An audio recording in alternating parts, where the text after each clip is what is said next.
Thank you so much for streaming our latest message from First Baptist Church. Here at FBC, our mission is to lead people into a growing relationship with Jesus Christ. We do that by thinking big, thinking small, thinking in, and thinking out. We hope that this message helps you as you continue to grow in your faith. If you would like to stay connected to FBC, you can visit our website at fbcloyd.ca, look us up on Facebook and Instagram, or download our free mobile app. Now here's the latest from FBC. Enjoy.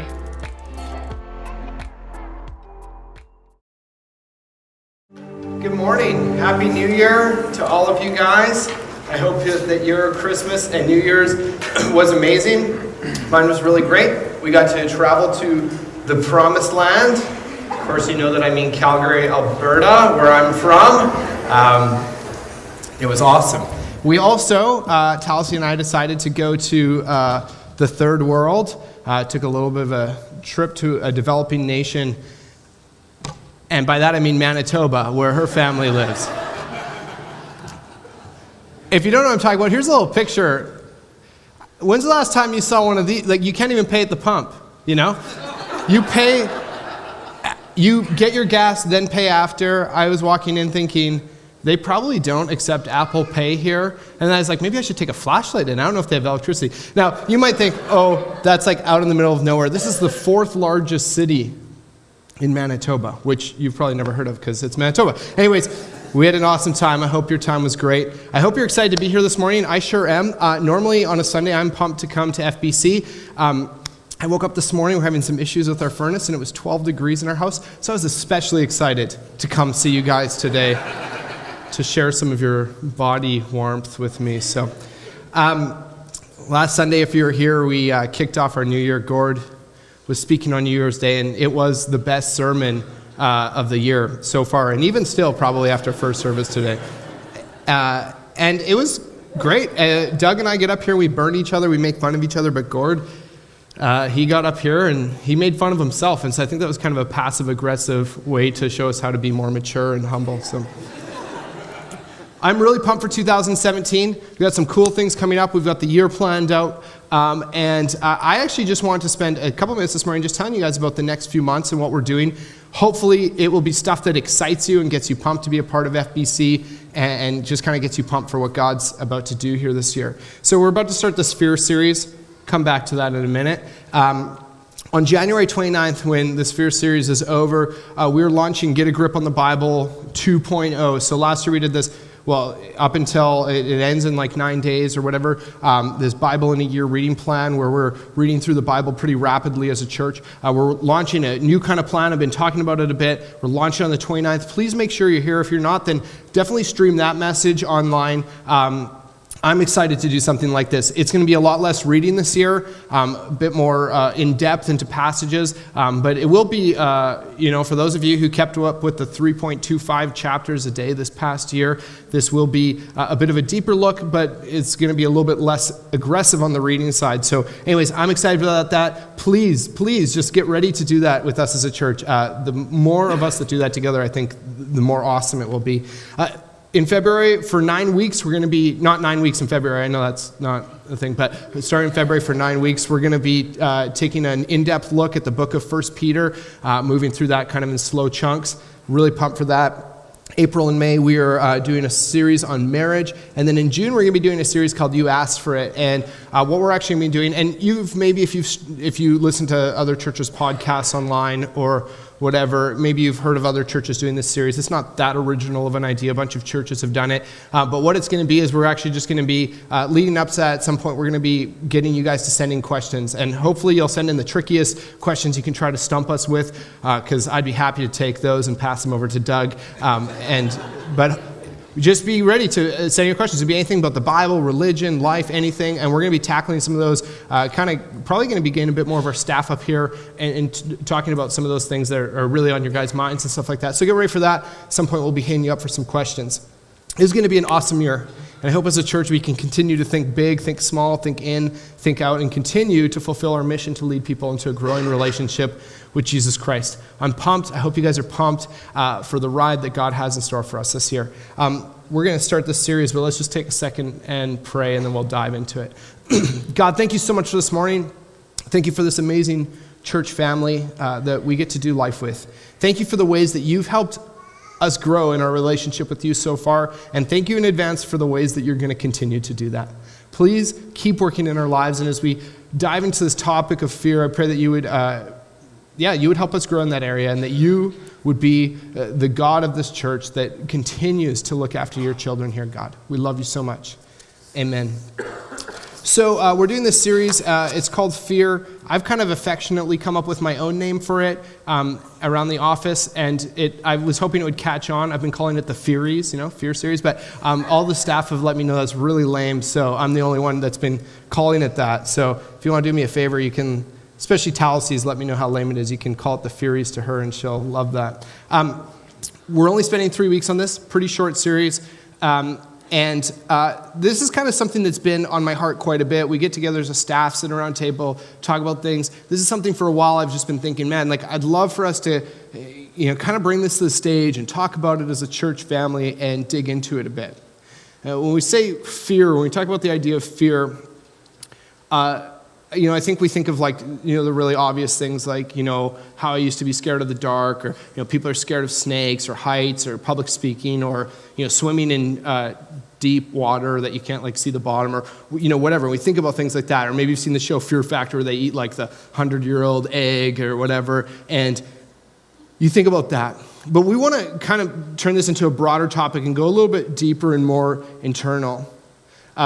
Because, we don't really, I prefer if you're not scared of heights, but that's not really ultimately the biggest issue that we're trying to tackle here. We believe that this is a broad topic that impacts a lot of people, if not all people, and if it doesn't impact you on a really huge scale, then for sure it's going to impact some people around you. This morning, the things that we're talking about over the next few weeks, it might be a big deal for you, it might be a small deal for you, but I'm sure that for all of us, myself included, we've got room to grow in this.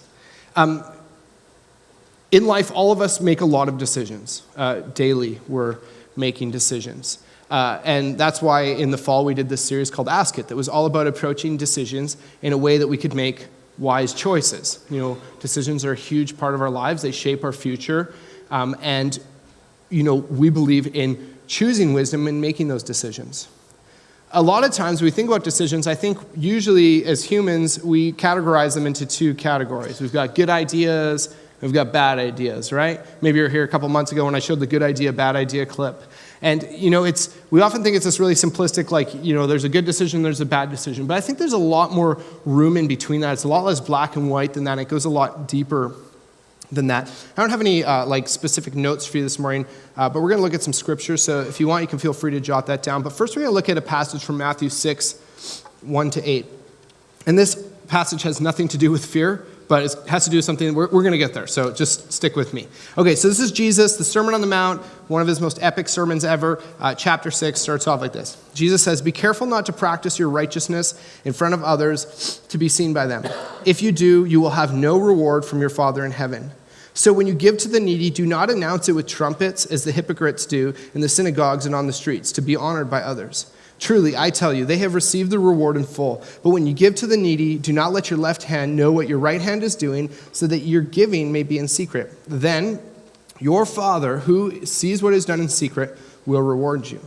It continues on. It says, "When you pray, do not be like the hypocrites, for they love to pray standing in the synagogues and on the street corners to be seen by others. Truly, I tell you, they have received the reward in full. But when you pray, go into your room, close the door, and pray to your Father who is unseen. Then your Father who sees what is done in secret will reward you. And when you pray, do not keep on babbling like pagans, for they think they will be heard because of their many words. Do not be like them, for your Father knows what you need before you ask him." We're going to pick this up, verse 16 to 18, to close off this idea. Jesus says, "When you fast, do not look somber as the hypocrites do, for they disfigure their faces to show others that they are fasting." So they're going without food or something like that. "Truly, I tell you, they have received the reward in full. But when you fast, put oil on your head and wash your face, so that it will not be obvious to others that you are fasting, but only to your Father who is unseen. And your Father who sees what is done in secret will reward you." So Jesus here is talking about righteous acts. He's talking about praying, fasting, giving to people who are in need. These are good decisions. Like arguably, if I came to you as like, hey, you know what? I've decided to like take a break from social media. I'm fasting from social media for a while to just kind of like clear my mind.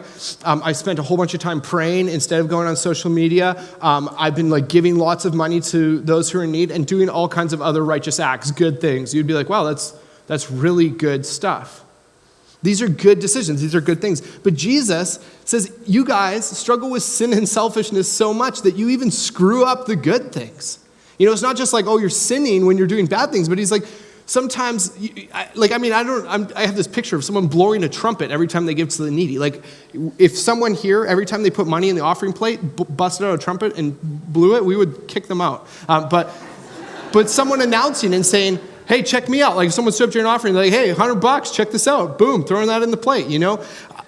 It wouldn't be hard to say, hey, you know what, that guy is kind of missing the point of giving here.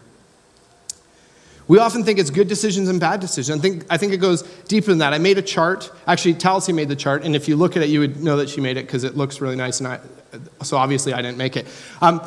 But this is kind of how I broke it down in my mind when I read this passage. You've got good decisions up top, and you've got good reasons for making those, but sometimes you've got bad reasons for making the good decisions you make.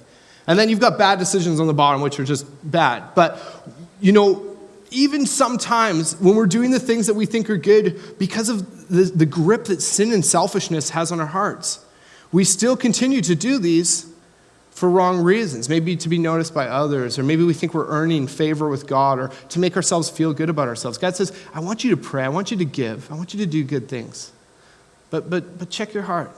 Do these for right reasons. It's an interesting passage. He's talking about good stuff, but he's throwing out warnings. Like, when you pray, be careful. I think that with decisions, so much of it is motivated by our own selfish desire. We grapple with sin, you know. So often we make decisions. It's, what do I want? What would benefit me? What would I like? What would I enjoy? What would be most comfortable? Not what would honor God? What would be beneficial for other people? So ultimately, I think when we make decisions, we struggle with selfishness. I think there are many sub-factors that inform and impact our decisions and make our decisions for us. And sometimes some of these sub-factors are good, like how you want to honor God, how you want to serve others. Those would be good reasons to make decisions. But then we also have bad reasons for how we make decisions, bad factors that inform and shape our decisions. There are two that really stick out to me. This is kind of theoretical. This is my theory. If you come up with other ones that you think are stronger, you can come let me know. It might be a little late for the message, but what I think is that I think two of the biggest factors that inform our decisions, one of them is money. You know, so often our decisions are shaped and made for us because of how we view our bank account. You know, we say, you know, I'd love to give more.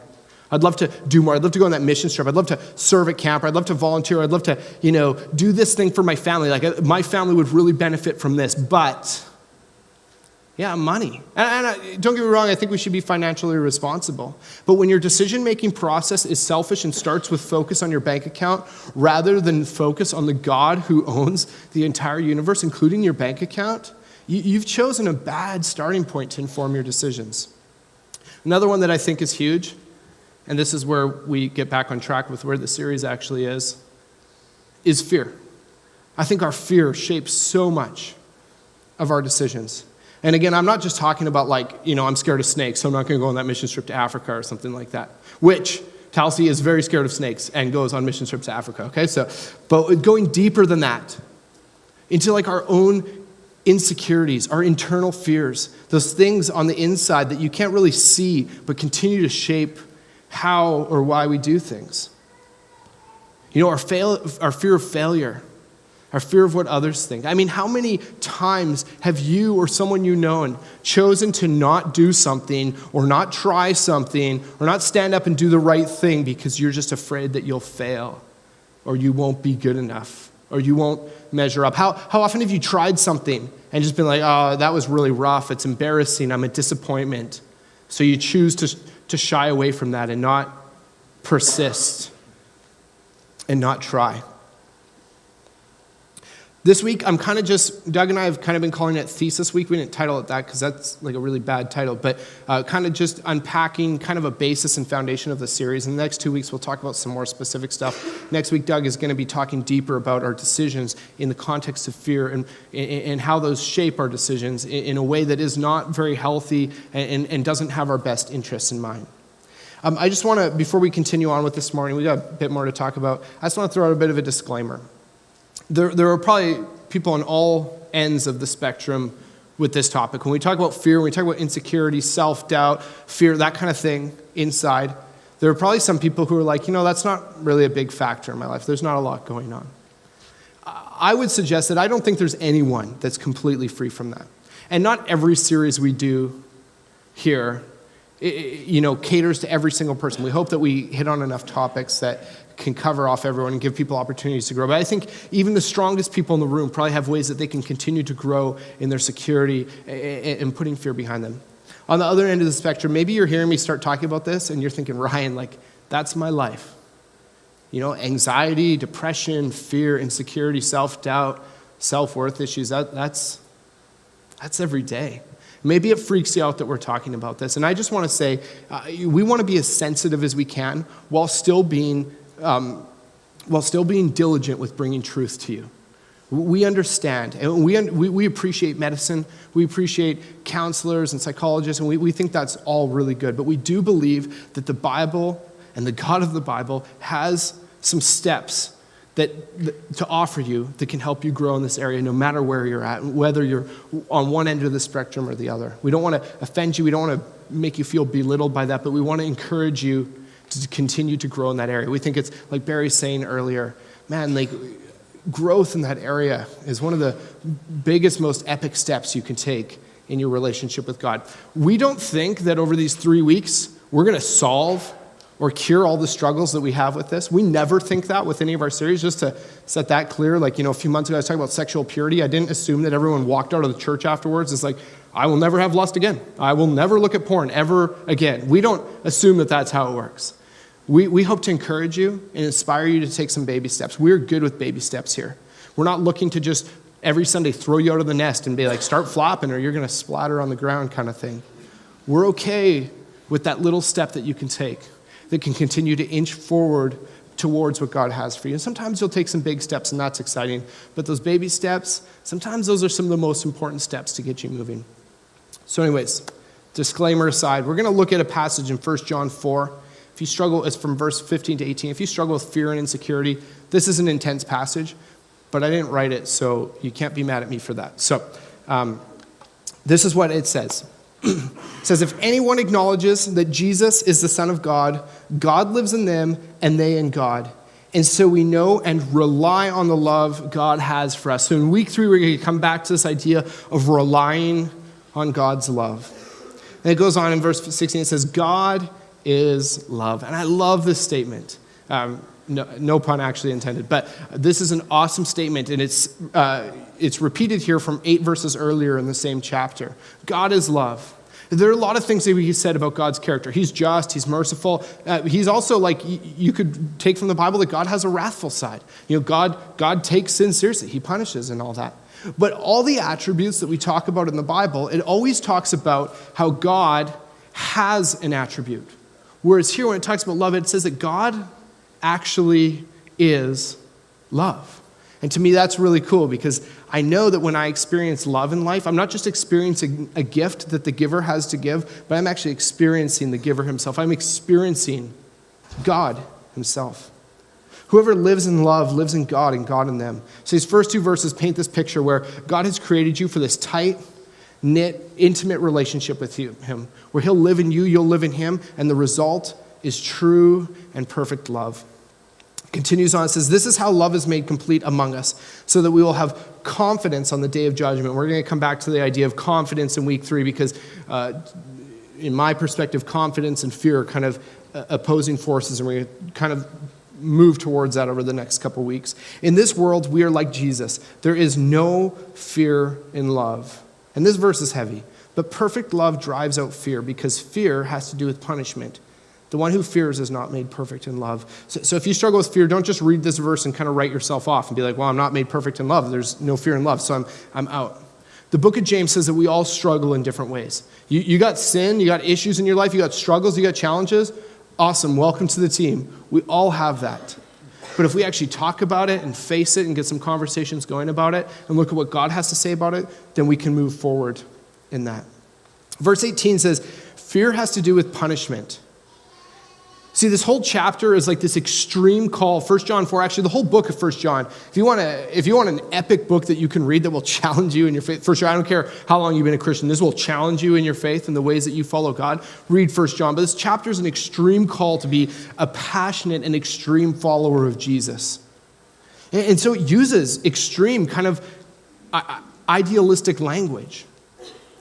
And what it's saying is you should follow God, you should live for him no matter what.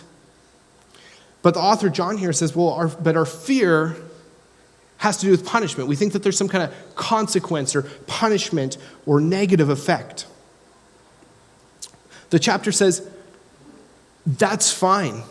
Push your fear aside and follow God in what he has for you no matter what. The author knows that people are held back by fear. And in his context, kind of a different deal than us. Like, I mean, I'm not scared that I'm going to get killed for my faith today, speaking here in Western Canada, But he's talking to people who have a lot of things around them to be fearful of. But we have different things. I don't want to minimize, just because people aren't going to kill us, I don't want to minimize the fact that people look down on people for their faith sometimes. That's real. I get that. I experience that. That is tough. But our fear has to do with punishment, with the consequences of that, with the reality of the difficult challenges that we have to face in that. Other people might not like me. They might think I'm a loser. They might think I might lose friendships over being an extreme follower of God like 1 John 4 would ask me to be. We have so much fear of others and even of ourselves. We look at ourselves and we judge ourselves so negatively and so critically and look down on ourselves in ways that totally minimize who we are in Jesus and limit ourselves from doing the good that God has created us for. A lot of it is us looking at how we measure up to others. Our own consequences become a result of our own comparison to others. We look at how we compare to others, and we always find a way to lose that. And so we're afraid to act out because we're afraid that we'll understand just how incapable we might be. Others will see how we fail. You get the idea from this.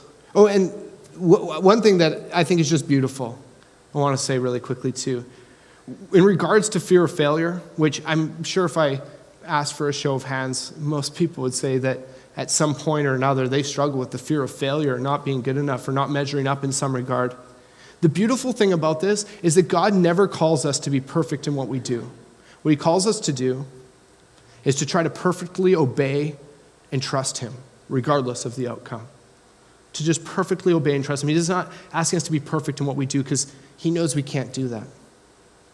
You get the feeling from this passage and from tons of other passages in the Bible we'll be looking at more over the next couple of weeks, that God's desire for us is to be set free from fear. And I know that's a really simplistic statement because we're not just going to stand up. I mean, God can do miracles and God can do crazy things, but most of us aren't just going to stand up at the end of today, go grab a donut after church and be like, yeah, no fear again, ever in my life. I wish that was how it worked. But he wants us to be set free from fear. And ultimately, I believe that the basis of that is a trust issue in our relationship with God and how much we trust him. When I think of fear, when I was thinking about this message, I kind of got this picture of this epic action movie. And it gets to the point where, it's like the action hero has to do the suicide mission, or else, there are people in the burning building or they're in the war zone and he has to go on the epic hero mission. He'll probably die, but if he doesn't, then they'll have a good Hollywood ending, so we know that's actually what will happen. You get a picture of Rambo with a machine gun, no shirt, blood spattered all over him, spitting out his cigar and just looking at the camera and saying, it is better to die trying than to live and not try at all. And maybe that's a really cheesy picture. But that's kind of the heart of this passage, is saying it's better to die, it's better to face consequences trying than to just look at your fears and give up and turn away from them. I mean, how lame would movies be If Rambo's like, it's too dangerous, let's just go grab a coffee and go home and live, you know? I mean, it'd be a really disappointing ending to a movie. We all see that in a hero. And in the ways that we live our faith, we're called to be heroic, and we're supposed to say, you know what? I am afraid, but I can start to move beyond that. This is an issue, this is a topic that I'm really passionate about. One reason is because I've kind of had to become passionate about it because of how many people I've had conversations with who have struggles in life, things going on in their lives, circumstances, decisions created by the fear that they're struggling with, the fear, the insecurity, the doubt, whatever you want to call that. Fear we're using as a broad brush stroke to kind of encapsulate all of that. I talked to so many people that have stuff going on, and ultimately it comes down to decisions that they're afraid to make or decisions that they're making because they're afraid, how they're held back by that. I'm also really passionate about this because I've been on both ends of this. And I'm not going to pretend that my struggle is the same as everyone else's struggle, or that I've felt this in the same way everyone else has, or that, maybe I've been the same place as you have. But I know what it's like, And being on both ends of it, I believe that God has so much. And it was one of the most amazing things to actually approach this and start to take some steps forward in it. I used to be a very insecure person, a lot of self-doubt. I'd look in the mirror and hate what I saw, hated aspects of myself, didn't think I was gifted or had anything to offer, would mostly just shrink back into the crowd, didn't want to be heard or noticed, which probably sounds really funny to you guys right now. Well, maybe not funny, but ironic, because here I am. This is what I do. That's me. I was scared to be the Ryan that God created me to be. Remember in junior high, I moved to Calgary, and this is a story from long ways back, but it's not just a junior high struggle. I think this is a real life struggle that I still struggle with. But I remember moving to Calgary, and Red Deer, we were I don't know if it was just my school or Red Deer, but we dressed a lot different than the people at my new school in Calgary. So I remember first day, grade 7, I put on my best clothes because, I want to be cool. I want people to like me. So I don't know if you guys remember what knickers are, those baggy shorts that just kind of come down to here. So I was wearing them. They're a bunch of fluorescent bright stripes, all over them, tons of color. Wearing this lime green shirt. If you guys remember the brand Fresh Jive, that was the coolest thing when I was in elementary. So anyways, I show up and I come in, and everyone's in class, and the teacher's like, hey, this is the new student, Ryan. And I just look around, all I notice is every guy is wearing khakis and polo shirts. I was just I wish the school would burn down right now. That wish, incidentally, never left for the next 6 years of my life. But so what I do, I said, Mom, we got to go shopping. We got to go find where these guys get these clothes, because that's what I want to do now. I need to look like them. I need to act like them. And how you dress is maybe kind of trivial, but my decision started being formed by my insecurity, my fear, needing to just fit in and go with the flow. Like we often do, in our workplaces, our environments, we got to just kind of be like everyone else and go along with the flow. It got me into a lot of bad areas, morally, tons of things. I think this takes a lot for me to kind of admit this, but I'll be real with you guys. In junior high, I even started listening to rap music. Because, I've repented and God and I are good now, but everything, it took me down roads, drugs, partying, all kinds of things that were so hazardous for me just because other people were doing it. I didn't want to be the different guy who's hey, I'm going to stand up and be the Ryan that God created me to be. I started to realize that God had created me with gifts and abilities, and God has set me free from, which you could probably guess right now, from so much of that insecurity and fear to use the gifts and abilities He's given me. And again, we preach about this because we see the beauty on the other end of coming out of some of that and growing in some of that. Even if it's a small struggle in your life, or maybe that's your life's biggest struggle, taking some steps forward in that will be one of the most growing, pivotal things I think you'll ever experience in your relationship with God, when you actually start to acknowledge the gifts that He's given you. And so we say from the other side of that, not that I'm totally free or perfect from that, but from the other side of that, man, you've got to experience this. I don't know if you guys remember when cell phones were actually phones, that's all they were phones. And I got my first cell phone and it just had all the numbers and a star and a pound sign. And it just made phone calls, right? And then texting came out. And do you guys remember if you had one of these phones, to make a C, you'd have to hit the 2 button 3 times. So and every letter, like you'd have to cycle through, and if you accidentally like went one too far, then oh man, you gotta like keep going. Someone sends you like a 20-word text, you're like, man, they really love me. Like they just spent 4 hours making that. They even punctuated. But then I remember this thing called T9 came out, okay? And so some of you guys in the front here, no idea what I'm talking about. But T9 came out, and I remember being like, experiencing that and just being like, whoa, one button per letter. This is amazing. I would see people pushing the 2 button 3 times to make a C. I'm like, no, you've got to experience T9. I became one of the most, I think cell phone companies should paid me commission and on like what people were paying for texting, because I was telling everyone about T9. And that's a cheesy example, but it's the same thing, saying, hey guys, if you're struggling with fear, a small degree, a huge degree, people in your life, we believe that there are baby steps that you can take. And on the other side of that, I'll say it is so worth it. It will revolutionize the ways that you can approach relationships, both with God and with other people, and even with yourself.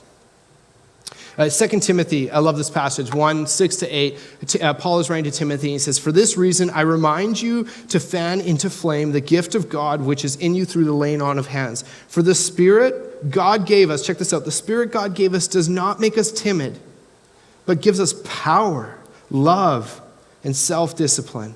So do not be ashamed of the testimony about our Lord of me, his prisoner. Rather, join with me in suffering for the gospel by the power of God. Don't be timid. Have power. Remember, this love is the thing that drives out fear, sets people free from fear. This is what God's Spirit is all about. Other translations, instead of saying timid, they talk about fear or fearfulness. They say, don't be afraid, or some of them even talk about being shy or a coward, which is really strong, intense language. But on the other end, some translations talk about strength or boldness. We do struggle with fear as human beings, but God offers us a spirit. It says, I can help you grow. Even if you have a medical situation going on, and we acknowledge that, we know that that's real. We know that some people have biological, medical struggles going on in this regard, and we're not, like, again, I'm not thinking that my talking is going to cure that. I know that God can, but I know that for sure he will, if you partner with him, give you steps that you can take towards having boldness rather than fear, strength and power rather than timidity. God has shown me the boldness and confidence I can have because of him when I place my trust in him. We have this problem, though, where the world that we live in continually, always, at every turn, perpetuates and promotes fear and insecurity and insufficiency and a low perspective on yourself. Everywhere you look, advertising, media, things people say on your social media, it's full of it. Even, and don't get me wrong, I love Disney. We have like a Disney license here. We show Disney movies, so I'm not saying go home and smash all your Disney movies, but even Disney movies, look at what the princesses look like. Look at how they shape them in a way that, and it's not just the princesses. The first movie I saw in theaters when I was a kid was Beauty and the Beast. Gaston, I could spend every day in the gym. I will never look like Gaston. Those girls say no one this like Gaston, they're right. I can't. And that's silly. But when you have a continual message at every turn that's saying you're not good enough, your life is incomplete, you're inadequate, you don't have enough, you're empty, starts to give you this idea that maybe that's true, but it's a lie. And I think our world and media has painted it as a really false sense of humility. They call it humility to lower yourself and to put yourself down and to view yourself as junk or garbage. And I'll say today that I think that is one of the biggest lies our world has to offer us. It is so untrue. That is not what humility is. That's easy. And humility, I'll tell you one thing about humility, it's not easy. If you at some point think you're being humble and you're like, oh, this is really easy, you're probably wrong. And you probably need a friend to tell you that's not humility, because humility is really difficult. True humility is understanding where you actually stand in the eyes of God. True humility isn't saying I'm worthless, junk, I'm garbage, I'm not good enough, I can't measure up, I'm not as good as others, whatever. It's not putting yourself down. It's humbly coming to God and saying, even though my mind wants to tell me all these things and the world wants to tell me all these things, I'm going to humble myself and trust whatever you say rather than what I think and what I feel. That's humility, and that is hard. As someone who's struggled with insecurity and fear a lot in life, I'll tell you that is. It doesn't get much harder than that. I'm going to make a statement really quickly, something that I believe. I think it's an intense statement. It's almost kind of offensive statement. And I say that because I kind of find it offensive. And so it's my statement. And so if you don't like it and you find it offensive, you can come talk to me afterwards, and I'll probably disagree with you and be like, yeah, I'm offended by it too. But I think it's true, and we want to be able to get up and say things that we think are really true. This is what I believe. And hopefully you can stick with this idea for the next few weeks, and hopefully it will take us to somewhere where God will help us continue to grow. I believe, I'll start with this on a personal level. I believe that areas of my life where I struggle with fear, insecurity, doubt, areas of my life where I struggle with fear ultimately shows me areas of my life where I struggle and fail to trust God. Say that one more time. I believe that areas of your life where you struggle with fear are areas of your life where you struggle to trust in God. I know that's a heavy statement, and I know that sounds too simplistic and is like, it's like, well, you're saying I don't trust God? I am saying that you, me, everyone, we struggle with trusting God, and those two are working in opposition together. And the more that you actually trust your life, your decisions into the hands of a God who is love, the more you will grow and conquer fears. Baby steps. Remember, we're good with that. The world offers a lot of lies, and those lies, I believe, have one mission, and that's to hold you back from the significance God created you for. Some of you hear that, and what you hear me talk about your life being significant, and you struggle to think, yes, my life was created for significance. And I can assure you that your life was. And the proof I have for that is that you exist, and God let you be created. I don't think we have a God that haphazardly accidentally makes someone who's like, oh, whoops, well, they're not significant. We have a God who crafts you, puts you together, and creates you for significance. He gives you gifts to use them and to change the world. I think about myself 10, 15 years ago. I hope that in the 2 years I've been doing this preaching thing here at FBC, that at some point, something I said has encouraged or inspired or motivated some kind of growth in faith for at least one person. And if it has, then I'm happy with that. But I know for sure that 10, 15 years ago, if I stayed where I was with my fears, my doubts, my insecurities, then I would never be up here doing this. No way.